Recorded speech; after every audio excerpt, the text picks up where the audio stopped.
Good evening and welcome to Ladies Lounge. Today is the 31st day in the month of July 2019, and today is African Women's Day. It's a special day for every young woman, every old woman, every person of the female gender. Today is about celebrating you. And this is why on Ladies Lounge tonight, we have brought so many incredible women guests, and of course the list still continues. This evening we're going to be addressing one of the most underreported issues in the media, and it's widowhood in Nigeria. We're going to be discussing the challenges of widowhood in Nigeria. When people hear the term widow, they think 80 something, 70 something, old woman. That's the perception that, sticks in the mind of people. But nowadays in society, we have widows under the age of 30. In fact, we have a high number of widows between the ages of 35 and 55, and they are faced with incredible challenges. This is why on the show this evening, we have invited a powerful woman. She's a king amongst queens. She's the chairperson of International Federation of Women Lawyers, or your state chapter. And she's none other than Mrs. Collins. She's joining us on the show this evening, and we're going to be discussing extensively widows' rights. We're going to be talking about widowhood in Nigeria, the challenges of widowhood, and widows' rights. Good evening and welcome to the show, ma'am. Good evening, my sister. How are you? I'm fine. And I greet everybody in the house. Thank you very much for having me this evening. All right, so I'm particularly excited. It's African Women's Day. How does it feel? Well, it feels good to be a woman. It's incredible. It's lovely. Women, we are coming up. We are evolving and we are getting there. You are, in fact, getting there. 2018, they say, was the year of the woman. Now, 2019, we have continued to evolve and come up. The millennium has ever been declared as the years for women. And we are getting there. It's really a revolution. Thank you. All right, ma. Widowhood. There's this societal notion when people hear the word widowhood, they just think about, an older woman, a woman above the age of 60. That for you to be a widow, you must be above the age of 60. Can you help us clarify that a bit? Well, when people hear the word, or when we hear the word widow, it's somehow scary, because of course we know that it is the living of, a partner forever. That is without any time lag to it. It's not as if the person was sick. So there is no definite time, that is giving, okay, I am leaving, I am coming back.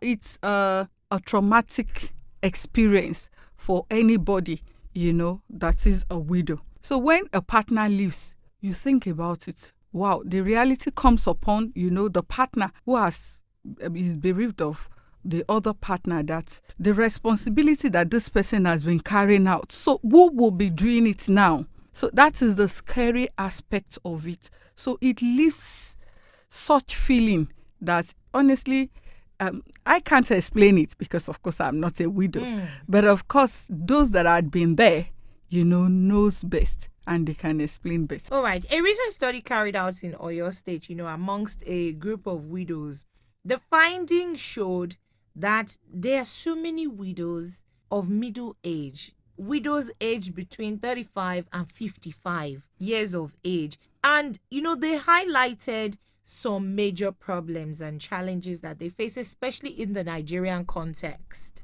One of the major problems they highlighted was little prospect of remarriage. That was one. So they highlighted a good number of problems. I'm going to run through them. Almost half of them had only primary school education. And then the rest had low professional status with low income. About 48% of them earn very low salary. They have high parity. A good number of them had 5 children, sometimes even more.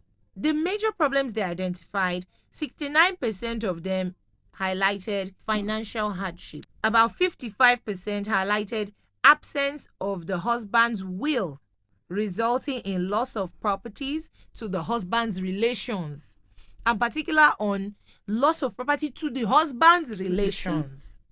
There was another set of them, about 41% of them highlighted loneliness and depression, poor relationship with the in-laws, and of course, poor housing. They highlighted poor social interaction, and not forgetting low chance of remarriage. These are just to list some of the challenges. Now, when we talk Exactly. about widows' rights in Nigeria, let's start from the top.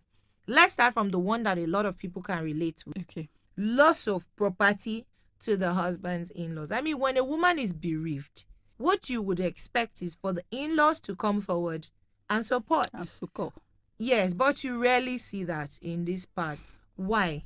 Well, I think the problem is dated back to the time of, the olden days, when it is usually a man is permitted or is, can express himself to marry as many women as he can. So they see a woman as part of the property of the husband, as a chattel, you understand, of the husband. So it's overboard, or it's something that is not, it's not a reality that is done on them, that a woman could come and say, this property belongs to me. You understand? Because what they will ask is, are you not also part of that property? And that is why I say it predates back to the olden time, when even when a man died at the time, a woman is supposed to also be put down and be shared among the family members. And that is why you see the older, probably the younger, the next to the man that died, will say, okay, I take over the woman and her children, and I will take care of them. And when you take over like that, that means you inherit landed properties, the farm, the crops on the farm, so that they will use that to take care of the wife. So, but, because of the evolution in time, education and, the likes of it, that had made enlightenment, that had opened the mind of a woman to the fact that I am not a property, I am not a chattel, I am a human being, and nobody can inherit me. I am not just, a non, what would I say, a chattel that is put, not living object that can be taken over. So it's that mind, because women's mind are now open and are enlightened. They are able to come up and challenge the men that no, I cannot be inherited. Rather than being taken over by a man, I'll rather stay and take care of my children. So with time, there had been this, what will I say, that friction between the woman, the widow, so to say. So a woman faces two trauma, faces two problems. First, she had lost the breadwinner, or she had lost a partner. Two, she comes in contact with the friction, that the family is bringing, the problem the family is bringing now. In fact, a lot of time, such family will even stand, will give a stance that you were the one that killed that's very common. You killed that your you husband, killed your husband, property. you killed my brother. That is even when the woman is now coming up to say, this property is, a lot of times in the past, the women will run away with their children. She doesn't want to be inherited alongside the property. So a lot of time, she takes her children and run once the husband dies. But this time around, a woman now stays back. You see, it's another stage before a woman is inherited. It got to another stage, that's an evolution. A woman takes her children and run, away from the family before she's now accused, and she goes through that problem and loses her mind, even loses her mind. So she was ready to preserve her children and preserve her mind. But nowadays, a woman stays back and says, no, this property, myself and my husband, we worked for it. And this is mine, and I'm supposed to use it, you understand, to take care of my children. It is now a different ball game. She now faces the family saying, who are you? You were married here. He's our son. He's your husband, but he was our son before he became your husband. It will even be like, we went with him to pay your dowry. So having paid your dowry, you are subsumed. As part of us. We own you. So you cannot now take a stance and, start fighting against us over our child's property. Meanwhile, let's not forget, most of this property, it might even be the wife that has worked it out over She may time. even have been the sole She's contributor. so contributor to these properties. So these are some of the problems, that a widow or a woman faces immediately after she has lost her husband. So because of that evolution, I think maybe we've not gotten to the solution, what a woman should do, but a lot of time, I think, like you have read out some of these problems, the challenges, and the a percentage of different challenges, as it falls on a woman. I think the only thing that a woman will do now, if a woman is well empowered by virtue of education, and a woman is well empowered by virtue of the work that she has, you understand, it goes a long way to help a widow at the face of such eventualities. Yes. You understand? She stands a chance. A greater chance. A greater chance. A greater chance. And she's on the better pedestal to fight back, and to take over what belongs to her. All right, ma, let's now talk about the solutions, because the fact is a lot of women have experienced these things that you have highlighted in one way, form, or manner. They have experienced them. A good number of us youths have had either an auntie or a mother, and everyone can relate to these things you've discussed. But in the eventuality that a woman becomes a widow, what are the right steps she should take to avoid, one, being harassed? Because ideally what you would expect from a society is that the husband's family should show support, not be the antagonist. Yes, they should succor her, especially because at that period she's traumatized. In fact, and that trauma can lead to depression. In our association, what we have found out that most women that face this challenge most are women that their husband had asked them not to work. You understand? See the irony? Yes, that had asked them to stay back and take care of the home front. And at the end of the day, once they now lose the man, they lose their world. They look into it. How do I start? I have nothing. Where do I begin? Where do I begin? And we say that the solution to that most times is wherever the man works, make your wife the next of kin, And two, a lot of men, when they hear, make a will, you understand, write a will. Do you want me to die? Especially even if that advice is coming from their wife or their wives, it will be like looking at her with an ulterior motive. Ulterior motive. They start becoming suspicious that this woman, there is nothing to it, because death, it can happen to both sides.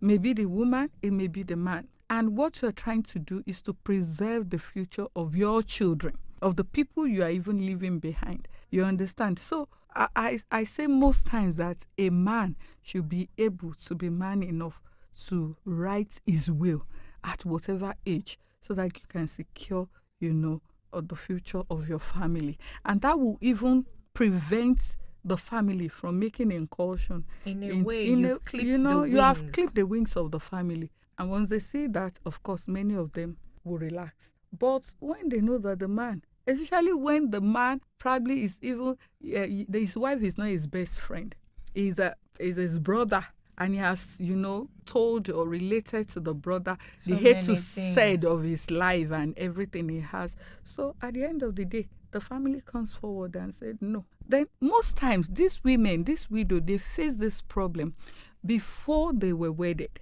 You understand? They had that problem of don't marry from that home, don't marry from that. Maybe from their family, from that family, or from that tribe, or from that part of, the country. And the man still went ahead, because of love, married the woman. If a man will go that length, then he should be able to secure, the woman's future. The future of such a family. But how can he secure now the future? One, you've mentioned preparing a will in advance. Yes. What about, when he's acquiring property? Is it advisable to acquire it in the name of the woman, in both their names? If it's in both their names, can the family still lay claim to the property? If it is in both their names, then the family do not have that right. In fact, they will have seen it, and they are debarred from, having any say in such a property. But in most cases, men buy property in their name. Yes, of course. Which is where the family then are able to come in and say, this is my brother's Yes, even property. if he had bought we have some of these men that maybe they had worked in quite a number of years in their life before they were wedded, before they got married, and they've acquired properties. Then go ahead and do that. Mention, the names of whom you want such property to be devolved to at your death or at your demise. So if you do that, then there is no problem to it. Of course, if you mention the woman as a next of kin, and of course, you still secure the future of your family by naming those people, probably your children and the wife, naming them, in your testament. Then there is no problem to that. Then the family will be able to know, okay, this is a no-go area. Then let's step back. But when they know that, even before time, before even the man's death, probably the man have so much rapport with the family and has placed them, above his partner, then there is no way such family will not make that incursion at his death. This is very, very insightful. All right, Matt, this really has taught us a lot. What can we say now to the issue of a woman remarrying after the demise of her partner? Society, they don't even have a particular age that they expect you. If it's a man, people don't seem to lay much emphasis on how long he stays before he marries.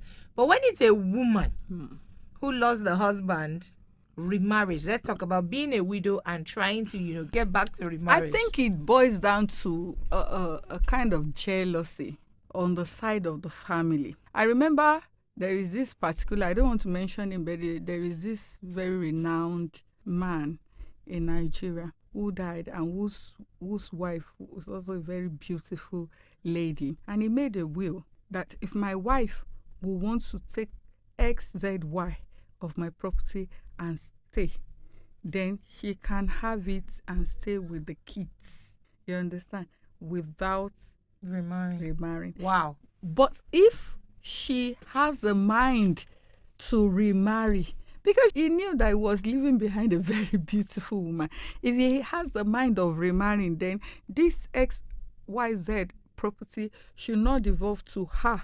Then she can go ahead. Or if she uses them within this period and she's willing to remarry, that should revert back to the family. So you can see this is a man that is even thinking, even and this is a well-enlightened. He's not willing to let her go. Yes, this is a well-enlightened man. Wow. Okay, yes. So while I read it, it was funny to me. That is typical of, an African man. That's what I have used. I don't want another person, That's terrible. That's that kind of mindset. And that has, over time, it has been inherited. Such mindset had been inherited by our men. And I think it is just our mindset in this part of the world. It boils back to what you originally said about men seeing women as property, as chartered, rather than chartered property, rather than human seeing them beings, as partners, partners, rather than seeing them as partners. And over time, it has become what had been devolved down, through the generation. You even be surprised at some of our so-called enlightened men.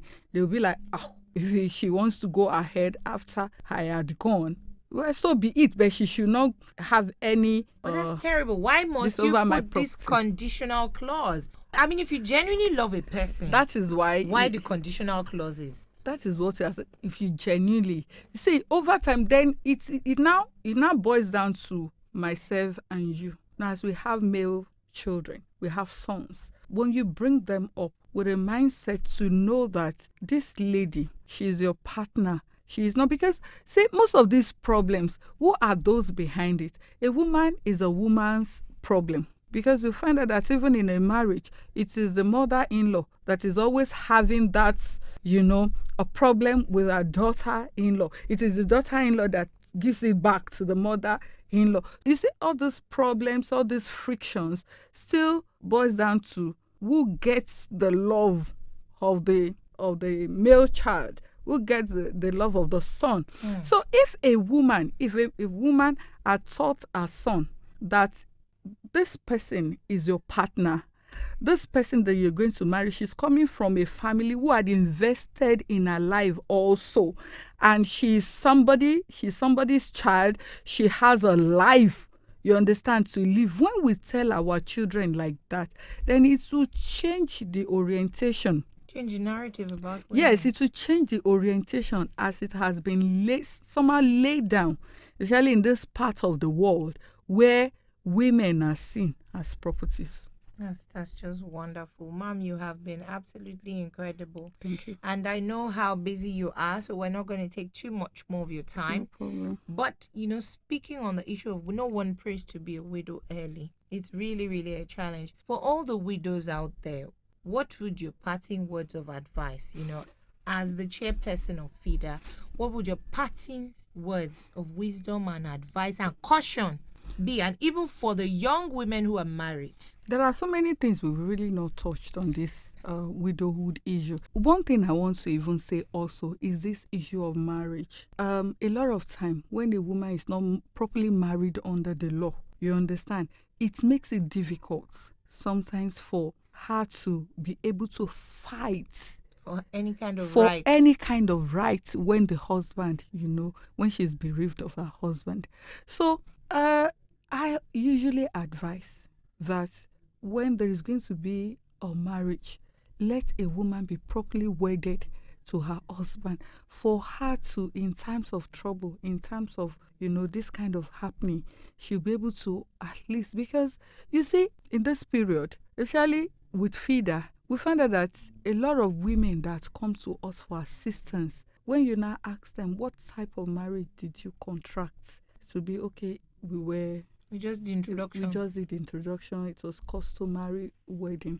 And it is the law. When you're not properly married under the law, then the law cannot avail you, when such incidences happen. So what we'll be looking at is now to get equity for such a woman, especially most times when probably it had been time that had been delaying it. Don't worry, we will still go. Don't worry, we will still do it. So don't worry, we will still do it.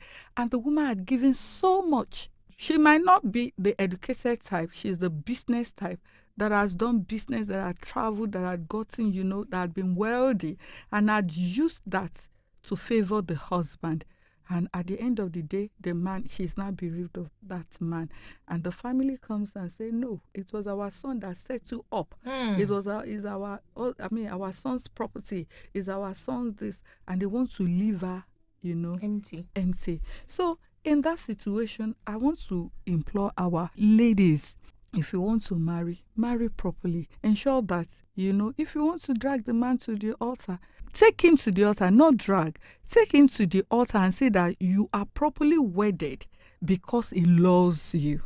You understand? If a man loves a lady, of course, he wants to go any length, you understand, to solemnize the marriage and to get it well recorded that he had done the right thing. So if a man has done the right thing over you, then when there is a problem, the law that has joined you together will be able to avail you.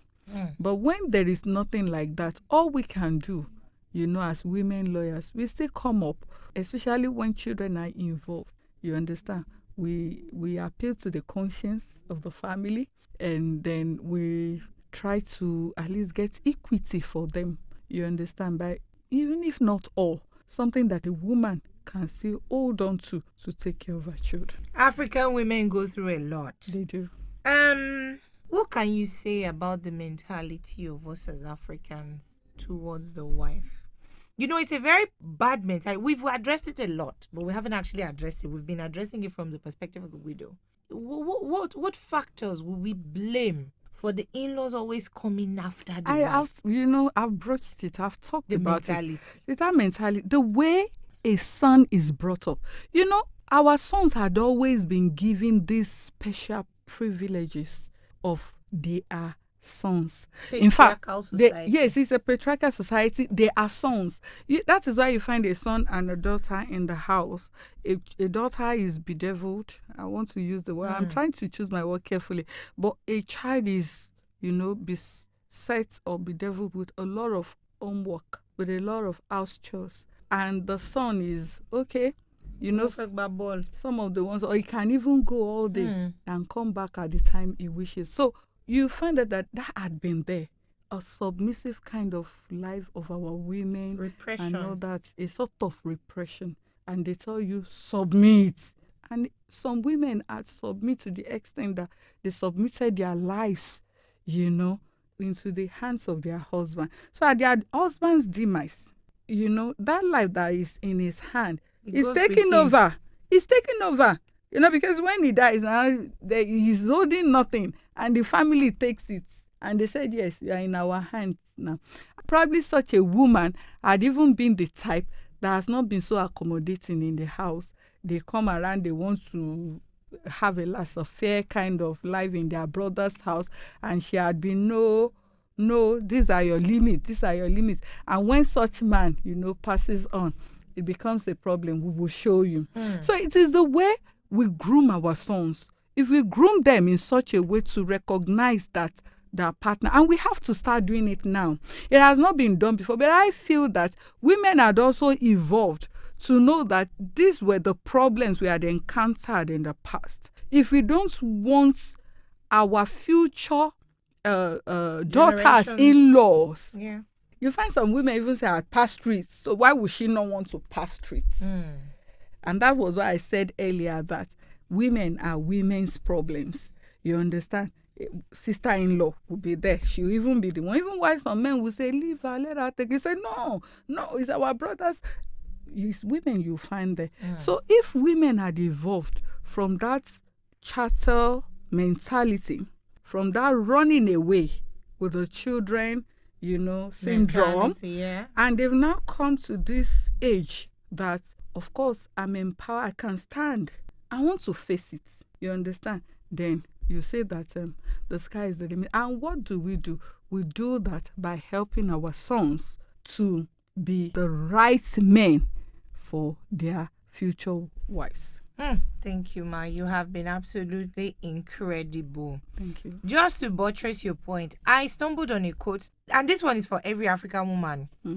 Don't ever let what a man brings to the table be the only thing that you have to eat. Yes, a woman has to be well empowered. That is why we advocate so much for a girl child education. If she is well educated, her mind is broad, her mind is open, her mind is enlightened, her mind is lightened up. You understand? And with that, feed a woman.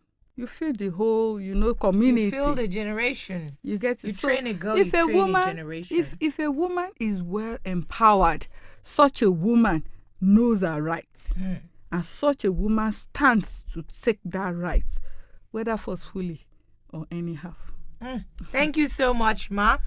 Joining us on Ladies Lounge, you see why I called her a king amongst queens. Thank you very much. She's an incredible woman. And really, it's me who's actually crunching your time because I know how busy you are. Thank you. But I would love to. I can't wait to have you back on the show. Yes. And we're going to be discussing more women's rights from different angles. Today, we have been discussing widows' rights, the challenges of widowhood in Nigeria. And I want to say, please, if there is any lady out there, if you're having challenges with your in-laws as to the properties that your husband had left behind, we've done quite a lot of, litigations on that. We take them pro bono. The only thing, of course, the woman will be able to file. By the time we put all the processes together, we'll file in court. But we do representation, legal representation pro bono. How can people reach you, Ma? Yes, people can reach us by coming to our office, our secretariat. And our secretariat is in front of NTC. It's at Iyagonku. We call the place Iyagonku. The MBA secretariat.